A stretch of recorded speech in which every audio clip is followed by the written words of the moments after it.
In this orthokeratology case, we're getting reduced vision after treatment. The post-treatment topo looks okay in terms of centration, but a little bit messy, some looseness out here. And one of the things I noticed is the patient's refraction went from with the rule cylinder to against the rule cylinder.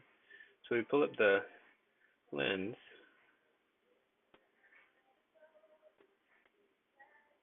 You can see that there's quite a bit of corneal toricity, 3 diopters, but only a diopter and a quarter in the refraction. So this patient has nearly 2 diopters of internal astigmatism.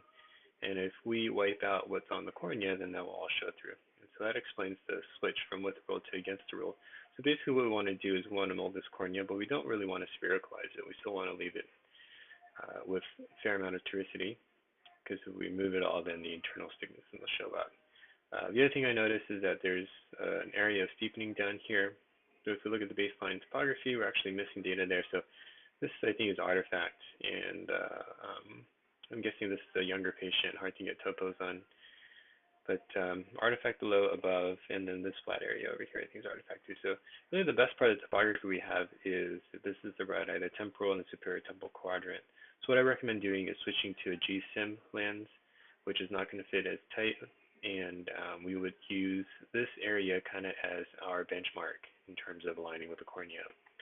So if we look at the freeform lens that Wave has generated for us, and we go to these 2 quadrants where we feel like the topography is the most reliable, we can see the sagittal depths are about 1650 at the edge and 675 at the IC point.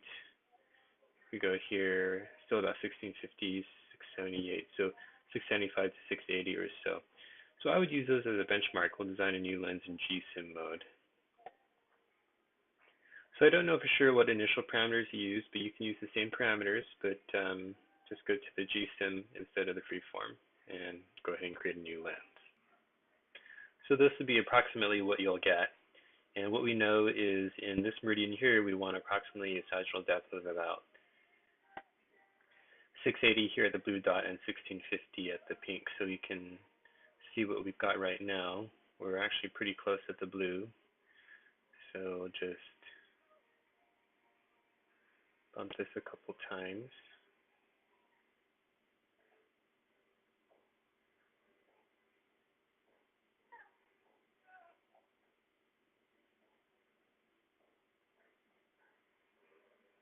Okay, 680 and 1650, so we need to increase that a little bit.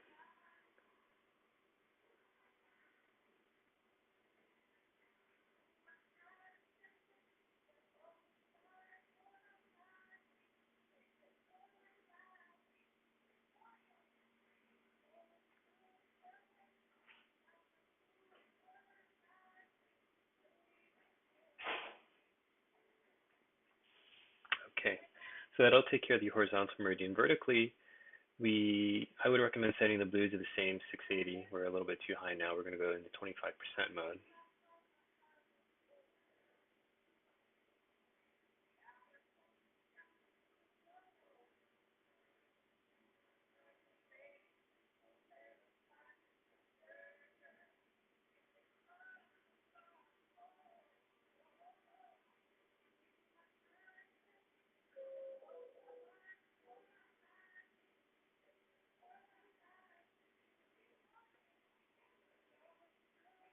And so if we have a similar sag value that goes all the way around, we'll mold out some of the corneal fill, but not necessarily all of it. If we really want to mold out more, what we want to do is actually have on a witherable cornea more sag in the vertical meridian than in the horizontal, but we'll leave it uniform since we don't want to mold out all the fill. And then as far as the alignment zone goes, where the pink dot is, it's probably not a bad idea to build a little bit of toricity into here.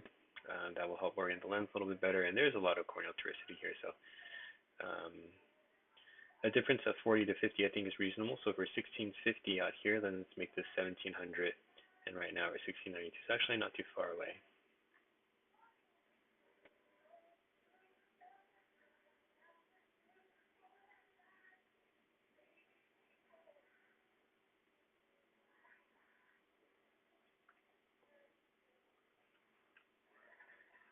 Since we're a GSYM, everything we do in one meridian will be reflected in the opposite meridian. We just need to take a look at the obliques. And the obliques, I would just put them halfway in between. So we're still going to be about 680 at the blue dot.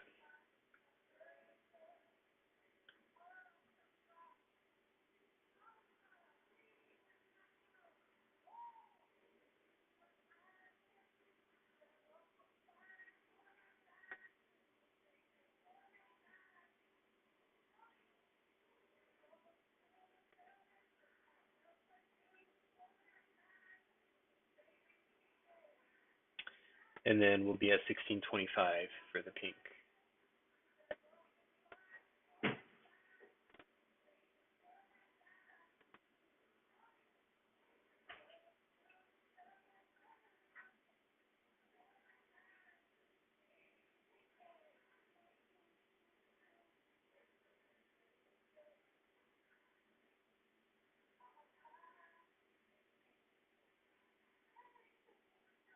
And we'll do the same thing in this meridian.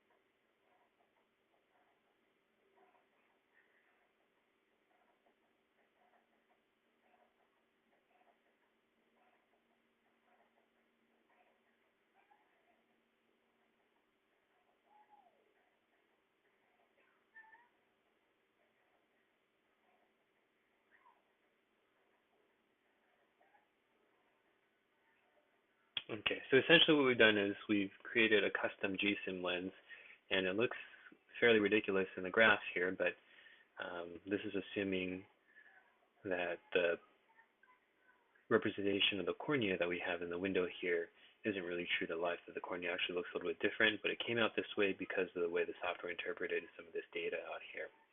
So I would go ahead and try this lens for the patient. It should give you a little bit more reliability and consistency in results.